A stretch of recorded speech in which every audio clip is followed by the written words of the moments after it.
Hi everybody, this is Laura, City Scrapper. Thank you so much for joining me today. Today I am making a layout for this week's Mixed Media Mayhem.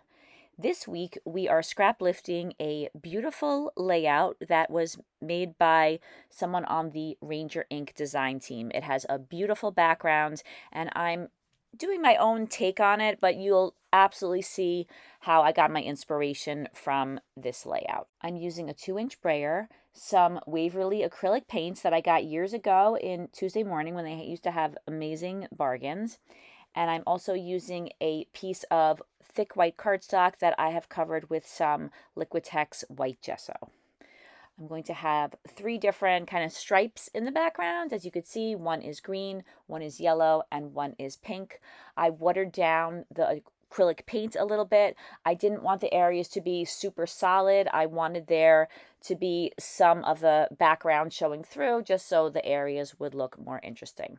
I tried to put a little bit of pink on the green side to see how it would look if I mix the colors together, but I decided against that. I still have a little dot of pink there, but I wasn't worried about that. I really just wanted to see how it would look and decided to keep the colors pure and not mix them together. I wanted to add some splatters, so I added even more water to the acrylic paint. Sometimes acrylic paint could be a little difficult to splatter, and I still have some yellow splatters on my iPad, which I keep right at the front of my table while I'm creating, but with enough watered down paint and a little bit of persistence, I was able to get some splatters of each color in the background. I think that using a brayer and some acrylic paint is a great way to start out if you haven't done mixed media before and you want to give it a try. The brayers are pretty inexpensive. I ordered one on Amazon. You can get them from pretty much any craft store. They are easy to use, they're easy to clean, and I think that they have kind of cool results. So like I said, if you are hesitating to make a mixed media background, I would recommend to get a brayer and start rolling it on a piece of heavy cardstock. I didn't include all of the footage of adding splatters because it went on for a little while. I wanted to use up all the paints that I needed because I had to clean it up in order to continue with my layout. I added a little bit of white acrylic paint to the table. I was thinking that I could use the brayer to add just a little bit of it to each of those areas of color, and I thought that that would help to bring the whole background together. So I didn't want to cover up any of the areas. I just wanted to have a little bit of white on each of the colors. And then after I had used the brayer, I added some water to the white acrylic paint and then I splattered that all over the background as well. And that also helps to bring the whole layout together because there's something in common in the entire layout. And there's just something about white splatters that I love. I include them on a lot of my layouts. When I was done with the white splatters, I wanted to add some stenciling to the background. I used a Stamperia stencil. I'll give you whatever information I have about it in the description box. It doesn't have a name, but it's made up of letters and numbers. This is going to be a birthday layout, so I was thinking that the numbers would be great because it would go along with the birthday theme, but I decided to just go ahead and include the letters as well. I like the way it looked on the background. I'm using some Heidi Swapp metallic texture paste in black. This is something I've had in my stash for years, and I've had many texture pastes dry out on me, but this texture paste has lasted for years. I bought the first tube in Michael's. I can't tell you how long ago, and then I liked it so much that when I saw it in Tuesday Morning, I picked up some more in Tuesday Morning, and I've never had any of the tubes dry out. So this is one of my favorite texture pastes. I used the layout that we're scrap lifting this month as inspiration for where I put the stenciling, and then it also gave me the idea to turn the stencil sideways and mix up the stenciling a little bit, and I was happy with the way that that looked on my layout too. I forgot to mention that I rotated the background. I was going to have the strips going vertically, and then I decided that those stripes would look better going horizontally. One of the main reasons I decided to do that was because the photos that I selected are tall and skinny, and I didn't want everything on the layout to be running vertically, so I thought that there would be some balance if the stripes on the background were going horizontally and the photos were looking a little bit more vertical. When I was done adding the texture paste, I got out my bottle of watered down black acrylic paint and I began to splatter the background. I thought it would be a good idea, since I had some black stenciling on the background, to have a few splatters as well, but I don't put as many black splatters as I did white splatters. And then I went back in with some more watered down white acrylic paint and added a few more splatters to the background. I have the black and white acrylic paint already watered down and already stored in bottles, so that whenever I want to add splatters to a layout, they're prepared and ready to go, and I find this to be very handy. And then I just allowed the acrylic paint to air dry. I didn't want to use a heat gun. I was afraid that would warp the paper too much, and I usually flatten my paper by putting it through a laminator. However, since this is acrylic paint, I wouldn't put it through the laminator. That works out really well with watercolor-based sprays, but not so well with acrylic paint. These are my two photos. They're tall and thin.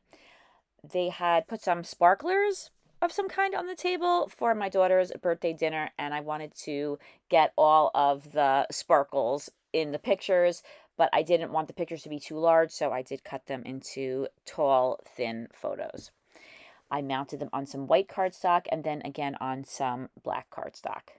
This is the part of doing the layout that I really like. All of the background is done and the photos are in place, and now I'm adding some embellishments. The first sticker pack that I use is from the Dollar Tree.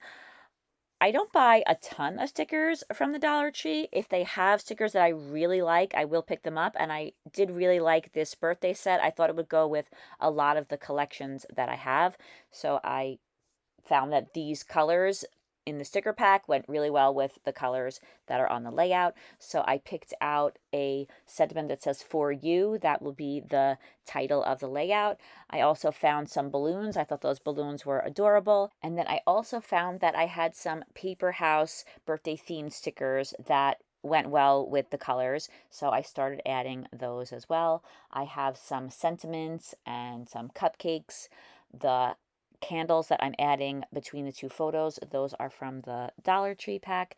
And then once I had the embellishments, for the most part where I wanted them, I used some ATG adhesive and I began to attach them down to the layout. I decided to add a third candle to the cluster of candles between the two photos. I always find when I'm adding three of the same embellishments near each other, I like to put two a little closer and one a little bit further apart, and then I like to have them at different heights so that there's a lot of interest in the cluster. That's just my thinking when I add an embellishment like that. The candles aren't arranged that way right now, but you'll see by the end of the layout, I have two of them closer and one a little further apart. I love to add photo corners to my layouts. I love the way it gives me an opportunity to add a little bit more color and put it right near the photos.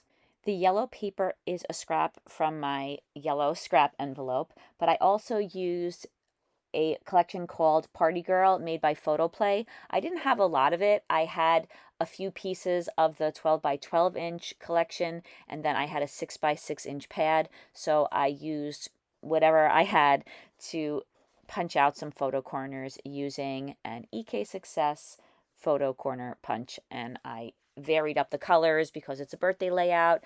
I like to put a different color in each corner just to make it look a little bit more fun.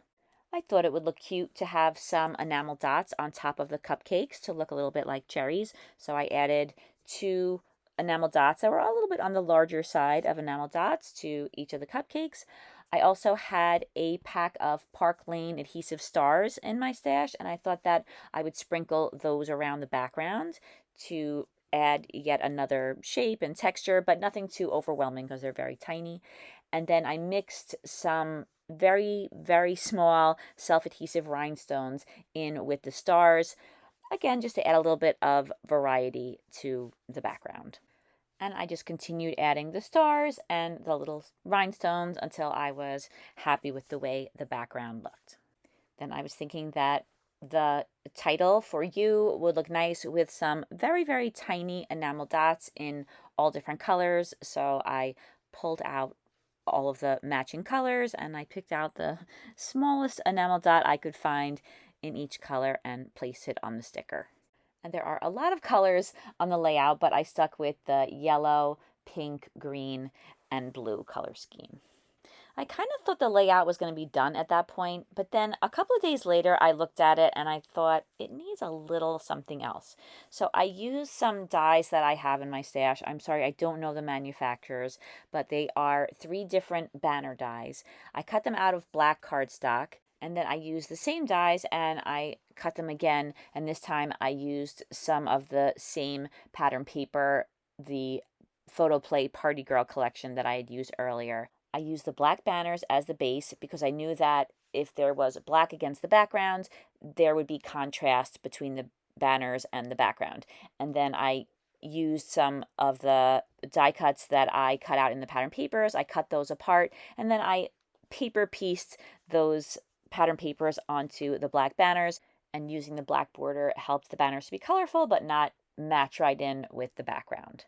Sometimes it can be tricky, I think, having a background like this because it's easy to have things just kind of fade into the background. So I use black a lot on this layout to keep that from happening. I wasn't really sure how I was going to like these banners once I had them completed, but they worked out fine because they had the black border. And for the middle banner that you see there, that one I put the pattern paper right up to the edge and didn't leave a black border on the top, and I kind of wished that I had left a black border on the top. I just really like that definition.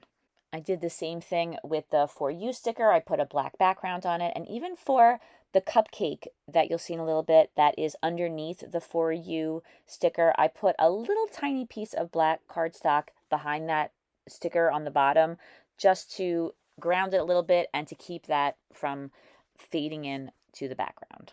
I knew I wanted to put the banners on the lower left-hand corner. I picked 2 of them and I placed them going from the photos to the edge of the paper, and I liked the way that looked. The other banner didn't reach all the way from the photo to the edge on that side, and then I was thinking maybe it would look nice to kind of balance it out by putting it on the upper right-hand side of the layout. And I did like the way that looked, and luckily it reached from the photo all the way to the edge of the paper. When I was putting ATG adhesive on the banner on the right-hand side, I accidentally ripped it, but it really wasn't a problem. I was able to put it back together when I attached it down to the page.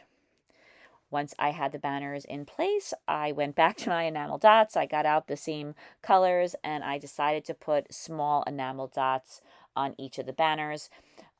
And I probably should have used my tweezers or my scissors to help me put those enamel dots in place because they're so small, but I did end up being able to place them where I wanted them on the banners, and I thought that they were a nice addition.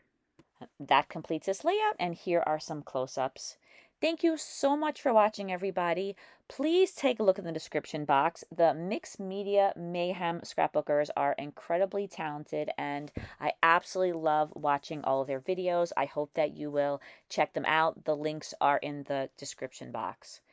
I want to say thank you so much to everybody who has left me a comment. I am catching up on all my comments right now. I love reading your comments. Your comments absolutely make my day. Thank you. I hope everybody has a fantastic day, and I will see you again soon. Take care, everybody. Bye-bye.